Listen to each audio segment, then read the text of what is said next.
यही जो कांवड़ वाले लोग हैं जिनके बच्चे स्कूल जाने से वंचित किए जा रहे हैं, जिनको ऐसी व्यवस्था बना जिनके बच्चे पढ़ाई न कर पाएं, यही लोग जो है समाजवादी पार्टी की सरकार और पीडी की सरकार बनाने का काम करेंगे। नमस्कार, मेरा नाम कनक मिश्रा है और आप देख रहे हैं द इंडिया लाइव। मेरे साथ इस वक्त चंचल यादव जी मौजूद हैं जो कि समाजवादी पार्टी के प्रवक्ता हैं। तो हम इनसे कुछ विशेष मुद्दों पर बात करेंगे। सर, आपका बहुत बहुत स्वागत है हमारे चैनल में। बहुत बहुत धन्यवाद आपका।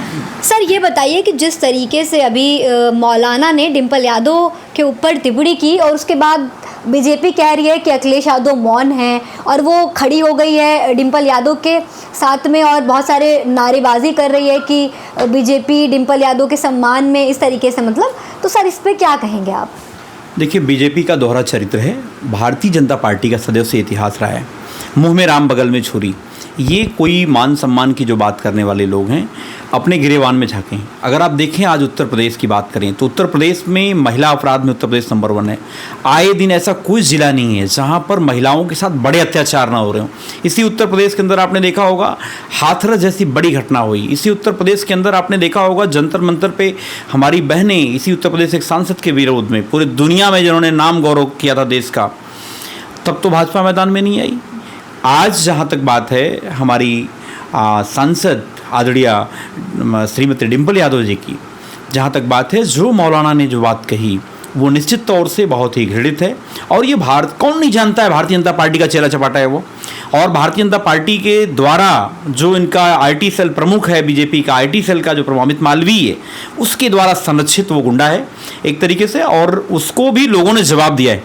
और जहाँ तक बात है बीजेपी के दोहरे चरित्र की, तो ये जग जाहिर हो चुका है, ये इनका केवल दिखावा है। और जहाँ तक आपने कहा कि समाजवादी पार्टी नहीं बोली, लगातार बोल रही पार्टी, और पार्टी के ही नेताओं ने उन्हें सबक सिखाने का भी काम किया है।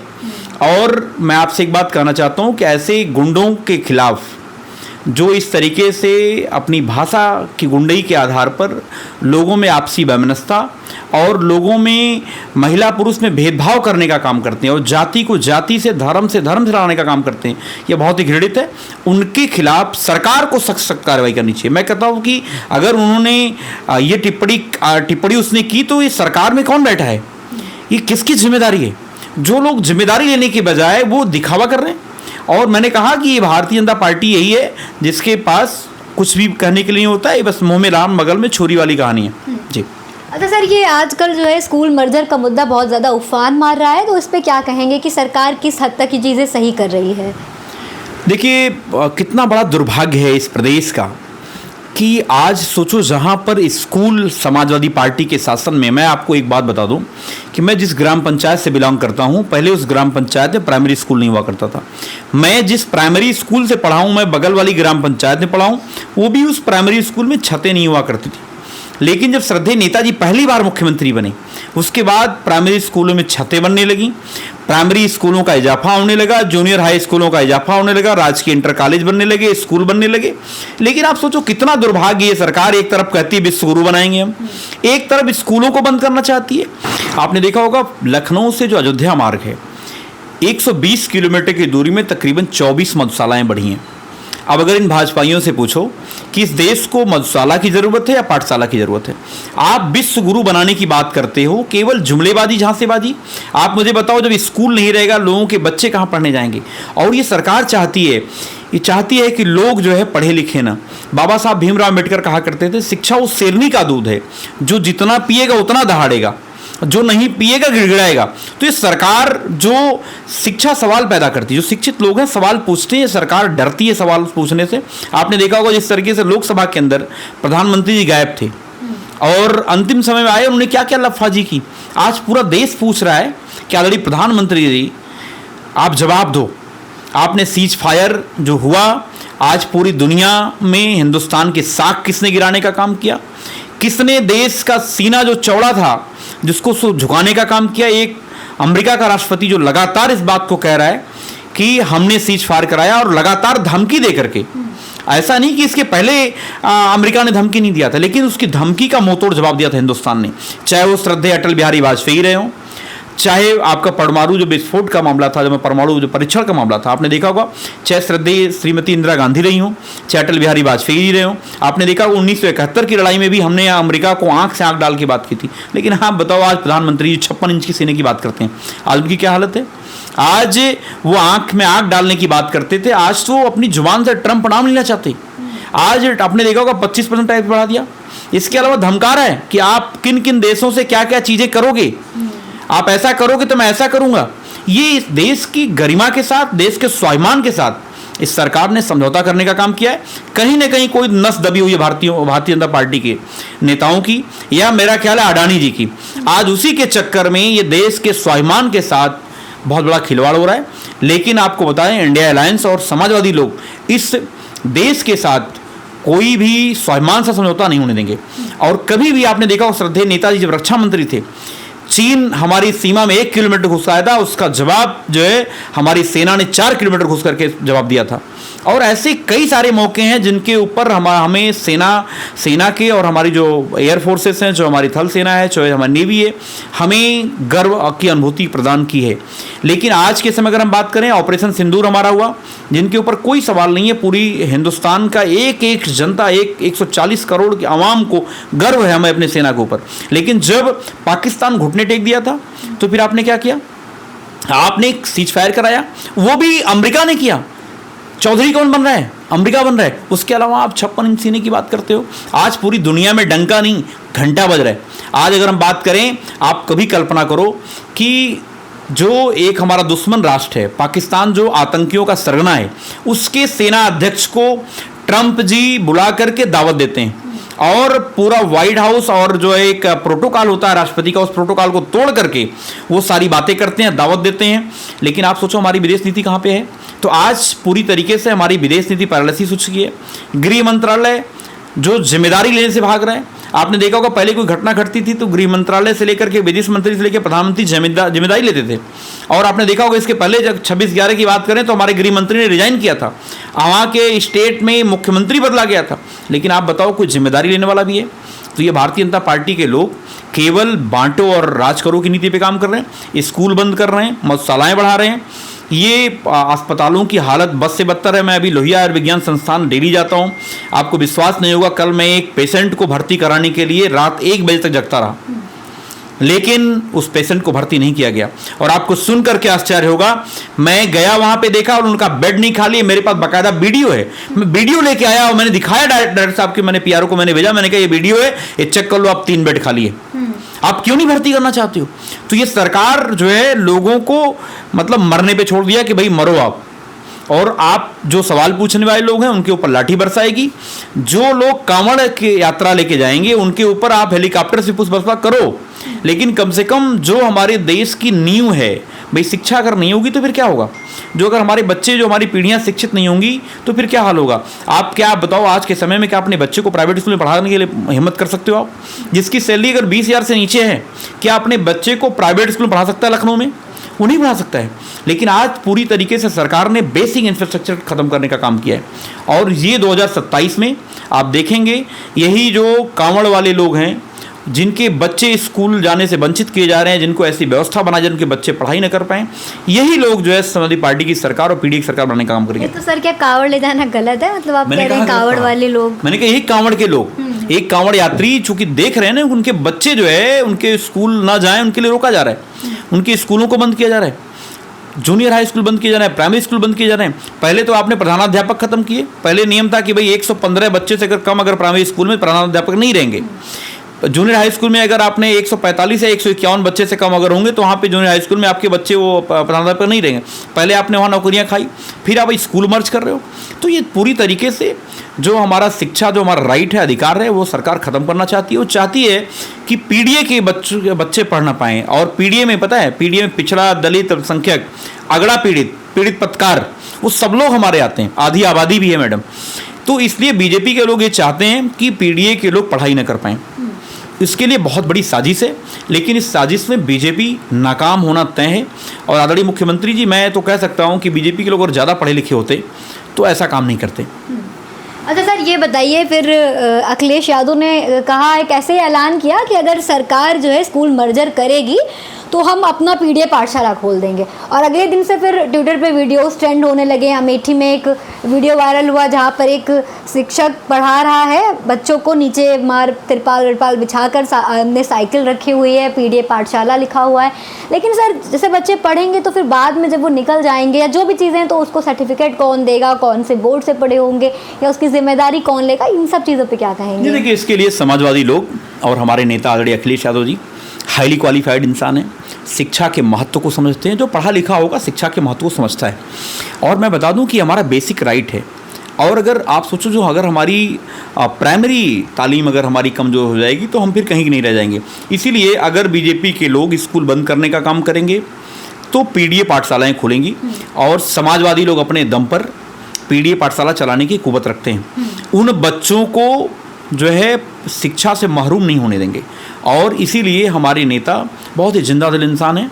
मैं बताऊं, हिंदुस्तान में ऐसा कोई नेता आप नहीं पाओगे जो लोगों के दर्द को समझ करके खुद दर्द महसूस करे, वो आदरणीय अखिलेश यादव जी हैं। आपने देखा होगा कि चाहे शिक्षा के क्षेत्र में, चिकित्सा के क्षेत्र में, किसी भी क्षेत्र में कोई चला जाता है तो निराश होकर नहीं आता उनके पास से। और इसीलिए आपने देखा होगा JPNIC की बिल्डिंग जब बाबा बेच रहे थे तो आदरणीय हमारे एक्स मिनिस्टर, आदरणीय हमारे महबूब नेता, आदरणीय राष्ट्रीय अध्यक्ष जी ने कहा था कि अगर बीजेपी के लोग बेचना चाहते हैं तो उसके दाम बताएं। हम अब समाजवादी लोग और पीडीए के लोग चंदा दे करके, जो समाजवादी एक तरीके से समाजवादी बड़े नेता रहे, पूरी दुनिया के बड़े नेता रहे समाजवादी नेता, आदरणीय श्रद्धेय जयप्रकाश नारायण जी, उनके नाम से बिल्डिंग बनी है वो, और उसमें कई सारे वर्ल्ड क्लास अम्यूनिटीज़ हैं, वर्ल्ड क्लास व्यवस्थाएँ हैं। उस व्यवस्था को हम बेचने नहीं देंगे, उनके नाम से वो बिक नहीं सकता है। इसलिए आदरणीय हमारे नेता आदरणीय अखिलेश यादव जी ने पीडीए पाठशाला हो चाहे JPNIC की बिल्डिंग हो, जो भी सरकार गलत काम करेगी उसके लिए समाजवादी लोग इतनी हिम्मत, इतनी कुवत रखते हैं कि उस दुर्व्यवस्था को नहीं होने देंगे और उसको सुचारू तरीके से चला भी सकते हैं। आपने कहीं सर्टिफिकेट की बात करी, जिससे कि प्राइवेट स्कूल्स हैं, समाजवादी लोग अपने स्कूल बना के चला देंगे और उनको तालीम की व्यवस्था कर देंगे।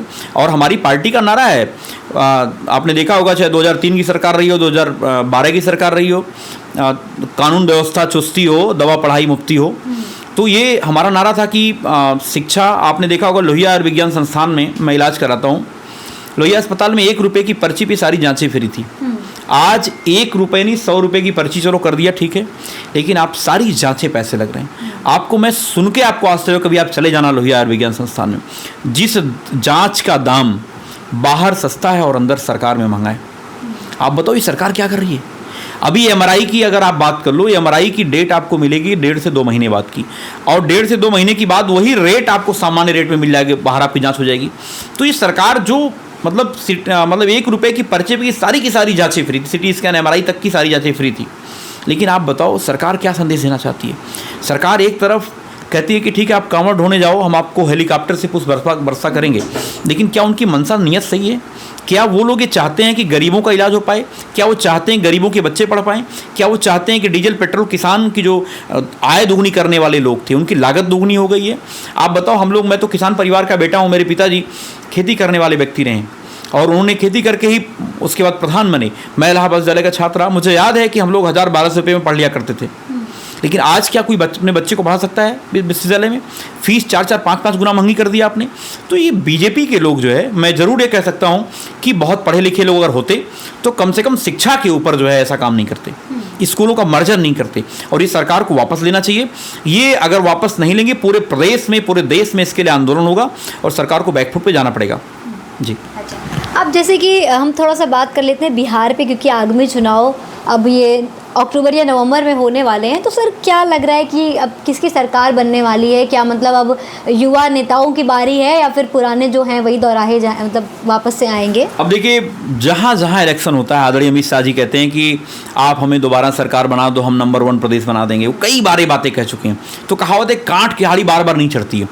अब बिहार में बीजेपी को ये मालूम चल चुका है कि हम सत्ता में नहीं आ रहे हैं, और वहाँ पे आपने देखा होगा तेजस्वी जी के नेतृत्व में सरकार रही गठबंधन की, उसमें आपने देखा होगा उन्होंने किस तरीके से नौकरी जो देने का वादा किया था उन्होंने नौकरियां दी। उन्होंने जातिगत जनगणना की बात कही थी, उन्होंने करा के दिखाया, आर्थिक सर्वेक्षण भी कराया उन्होंने। तो इस तरीके से वहाँ का युवा, मैं अभी बताऊं कि मैं अभी दिल्ली में था, काफ़ी नौजवान साथी मुझसे मुलाकात हुई, उन लोगों ने बताया कि जिस तरीके से इस बार जाति धर्म से ऊपर उठ करके लोग वोट करने जा रहे हैं और एक ऐसी सरकार बनाने जा रहे हैं जहाँ पे लोगों के, नौजवानों की बात हो, जहाँ पे किसानों की बात हो, जहाँ गरीबों की बात हो, जहाँ पे महिलाओं की बात हो। आज आप देखो पूरा महाजंगल राज है बिहार में, कोई सुरक्षित नहीं है। और आज के समय अगर हम बात करें पुलिस से लेकर के पूरी तरीके से आदरणीय नीतीश कुमार जी के नेतृत्व में सरकार चल रही है, वहाँ की पूरी व्यवस्था चरमरा गई है। बीजेपी के कुछ लोगों के द्वारा सरकार चलाई जा रही है। नीतीश कुमार कहीं सरकार में नहीं है। अच्छा। और वहाँ की जनता ये जान रही है। और आप देखेंगे जब चुनाव होने जाएगा, अभी चुनाव जब होगा तो पूरी तरीके से इंडिया अलायंस की सरकार बनने जा रही है वहाँ पर। जी। अच्छा, अभी आपने जंगल राज की बात करी है कि वहाँ जंगल राज है, लेकिन नीतीश बाबू तो कह रहे हैं कि हमने पूरा जंगल राज खत्म कर दिया है और एकदम बढ़िया अब हमारी जो बेटियां हैं, बहनें हैं, वो 8 बजे के बाद भी आराम से निकल रही हैं। अगर वो 8 बजे के बाद से निकल रही हैं तो ये बड़ी बड़ी घटनाएं कैसी हो रही हैं? बड़े बड़े इंडस्ट्रियलिस्ट की, बड़े बड़े व्यापारियों की, बड़े बड़े पत्रकारों की हत्याएं हो रही हैं और दिन दहाड़े हत्याएं हो रही हैं। अस्पतालों में आपने देखा होगा कितनी वीडियो शूट हो रही थी अभी आपने। ऐसी वीडियो देख करके क्या लगता है कि वहाँ पे महाजंगल राज नहीं है? वहाँ पर महाजंगल राज है और मुख्यमंत्री के हाथ में प्रदेश नहीं रहा। वो बीजेपी के कुछ चंद लोग हैं जो सरकार चला रहे हैं, वो सबको मालूम हो चुका है और वहाँ की सरकार चंद दिनों की मेहमान बन के रह गई है।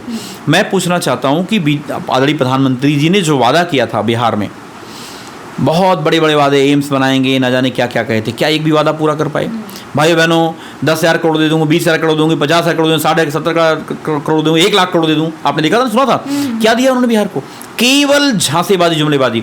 जो विशेष राज्य का दर्जे की मांग थी बिहार में, अब तो डबल इंजन की सरकार है, क्यों नहीं दे पा रही सरकार? तो ये केवल, मैंने कहा कि इनके मन की जो बात है वो मुंह में राम बगल में छुरी वाले लोग हैं। ये बगल में हमेशा छुरी रखते हैं और जिन जिन पार्टियों के साथ गठबंधन उन्होंने किया, उन पार्टियों को बीजेपी ने निपटाने का काम किया है। पूरे देश में आप एग्जाम्पल उठा देख लीजिए, चाहे शिवसेना हो, चाहे अकाली दल हो, चाहे जेडीयू रहा हो, चाहे आप रामविलास पासवान जी की पार्टी हो, कोई एक पार्टी का नाम उठा के देख लो, महबूबा मुफ्ती की पार्टी रही हो, जिससे गठबंधन किया बीजेपी ने, उसकी पीठ में छुरा भोंकने का काम किया। और ये आदरणीय नीतीश कुमार भी जान रहे हैं। तो क्या इस बार नीतीश कुमार मतलब उनको जो रिटायर कर दिया जाएगा क्या, कुछ ऐसा मतलब बोला जा रहा है? अब तो ये बीजेपी वालों का सवाल है, लेकिन वहाँ की जनता उन्हें जरूर रिटायर आपके महबूब नेता ने कहा था कि अब उनको जो है रिटायर कर दिया जाएगा, बीजेपी खाली जो है उनके कंधे पर रख के बंदूक चला रही, जैसे ही सत्ता में अगर आते हैं तो उनको रिटायर कर देंगे। नहीं, देखिए एक बात है कि वहाँ की जनता उन्हें खुद रिटायर करने जा रही है। अच्छा। और जनता से बड़ा कोई नहीं होता है। जनता की जो मन की बात है, जनता से हम लोग जो मिलते हैं वो लोग बताते हैं कि आदरणीय नीतीश कुमार जी के हाथ में सत्ता नहीं है, सरकार बीजेपी चला रही, इसलिए लोग उन्हें रिटायर कर दिए हैं। जनता रिटायर कर दी है, बीजेपी तो रिटायर कर चुकी है, लेकिन उन्हें जनता जो है अभी जो चुनाव होने जा रहा है 2025 के लास्ट में, वो उन्हें जनता रिटायर कर देगी। अच्छा, ये बताइए कि तेज प्रताप यादव, तेजस्वी यादव जब आपस में ही लड़ रहे हैं और वो कह रहे हैं कि हम महुआ से निर्दलीय लड़ लेंगे, हमको आरजेडी अगर टिकट नहीं देगी तो, उन्होंने मतलब बोल दिया है कि वो अब निर्दलीय लड़ेंगे, तो कैसे काम चलेगा जब आपसी के घर के जो है पत्ते आपसी में टकरा जाएंगे एक पेड़ के, तो कैसे काम चलेगा? नहीं, कुछ भी टकराहट नहीं है। और देखिए वहाँ पे लोकतंत्र है, हर व्यक्ति को अपनी बात रखने का अधिकार है। और जहाँ तक बात उनके पारिवारिक मामला की, आप देखेंगे कभी भी उनके बयान में अगर आप देखें आदरणीय तेज प्रताप जी के, वो खुद कह रहे हैं कि हम तेजस्वी की सरकार बनाएंगे। आपने देखा होगा, वो खुद कह रहे हैं कि हमारा भाई मुख्यमंत्री बनेगा और मेरा आशीर्वाद साथ में है। तो फिर कैसी लड़ाई? वो चीज़ें बहुत छोटी हैं। बस विधायकी के लिए एक उनकी जो मतलब महुआ कहते हैं, हम यहीं से हमेशा लड़ते हैं। विधायक है वर्तमान में अभी। हाँ। वो विधायक अभी हैं। हाँ। वो विधायक तो हैं ही ऑलरेडी, तो विधायक रहेंगे। उनके पार्टी का मामला है, उनके पर्सनल मामला है। हाँ। लेकिन वहाँ की जनता ने ये मन बना लिया है और खुद तेज प्रताप जी ने मन बना लिया है कि आदरणीय तेजस्वी के नेतृत्व में ही बिहार की सरकार बनने जा रही है। अच्छा, ये बताइए कि ताज कौन पहनेगा, राहुल या फिर तेजस्वी? अब क्या राहुल गांधी क्या मुख्यमंत्री बनने जा रहे हैं वहाँ पे? तेजस्वी तो ताज के हाथ में है। हाँ। तो उनके तेजस्वी जी के हाथ में ताज। तो वहाँ के जो घोषित प्रत्याशी, नाराज भी थी कि नहीं मतलब अब कांग्रेस थोड़ा नाराज थी बीच में। कोई नाराजगी नहीं है, आप देखो कोई नाराजगी नहीं है। कांग्रेस का भी मुख्य एजेंडा है, तेजस्वी जी का है, इंडिया अलायंस का एजेंडा है कि बीजेपी को हराना है और बिहार को बचाना है। जिस तरीके से बिहार में महाजंगल राज, जिस तरीके से बिहार में SIR करा रही है, एक वक्त था जब वोटर सरकार बनाता था, अब आज एक वक्त है कि सरकार वोटर चुन रही, कौन वोटर रहेगा कौन नहीं रहेगा।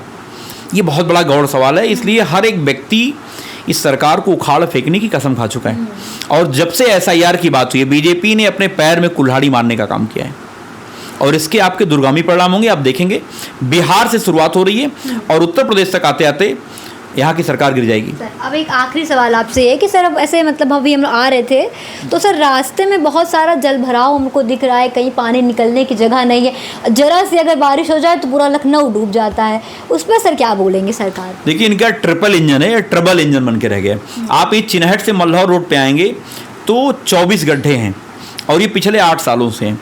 ये हर साल गड्ढा भरते हैं और ये इनके गड्ढे केवल कागजों में भरे जा रहे हैं। अभी तक के हिंदुस्तान के इतिहास की सबसे भ्रष्ट और करप्ट सरकार ये है, सबसे भ्रष्ट सरकार। और ये बात तो हम लोग कह ही रहे हैं गाए बगाए। इनके मंत्री कहते हैं, आपको याद होगा मोती सिंह ने कहा था कि मेरे पूरे 40 साल के राजनीतिक करियर की सबसे भ्रष्ट सरकार ये है। और आपको याद होगा इन्हीं के मंत्री, इनके विधायक गुर्जर जी क्या कहते हैं प्रतिदिन 50,000 गायें कट रही हैं। आपने देखा होगा पूरन जोशी के घर में 185 टन गोमांस मिली थी। और ये वो सरकार है जो अपने आप को गौभक्त कहती है, गौ सेवक कहती है, जो कहती है अपने आप को हिंदुत्वाचारी बात करती है, हिंदुत्व की बात करती है। लेकिन हिंदुत्व इनका केवल और केवल दिखावे का है। और ये मैं बता रहा हूँ कि ये पूरी तरीके से भ्रष्ट और करप्ट सरकार है। और एक बात आपको बता दें, ये वो सरकार है जो भ्रष्टाचार के लिए पूरी दुनिया में जानी गई, जिनके भ्रष्टाचार के चर्चे पूरी दुनिया में थे कि चंदा दो धंधा लो, टॉप ट्रेंडिंग था। आपने देखा होगा इलेक्टोरल बॉन्ड के माध्यम से कितनी कंपनियों से इन्होंने चंदा लिया, उनको काम दिया। तो मैं ये कह सकता हूं कि जो सरकार कहती थी कि बहुत हुआ भ्रष्टाचार अब की बार मोदी सरकार, तो अब लोग कहने लगे हैं कि आदरणीय प्रधानमंत्री जरा भ्रष्टाचार के ऊपर बोल के दिखाइए। जितने भ्रष्टाचारी थे इनके सब जाके गोद में बैठ गए। और मैं बता दूं कि ये 2029 की सरकार, 2024 सरकार जो चल रही है 29 तक के लिए, ये पूरा नहीं कर पाएगी। जैसे ही बिहार का चुनाव होगा ये सरकार गिर जाएगी, आप देख लीजिएगा। क्योंकि जो इनके जो कुर्सी के जो पावे हैं, वो एक नीतीश कुमार जी हैं, एक चंद्रबाबू नायडू जी हैं, वो सब भी इंतजार कर रहे हैं इनको मजा चखाने, क्योंकि ये विश्वासघात करते हैं पार्टियों के साथ। इसलिए वो लोग भी मौके की तलाश में हैं कि कैसे इनको सबक सिखाना है। जी, तो जैसा कि आप सभी ने देखा कि हमने यहाँ पर तमाम मुद्दों पर चर्चा की है और ऐसी खबरों के लिए देखते रहें द इंडिया लाइव।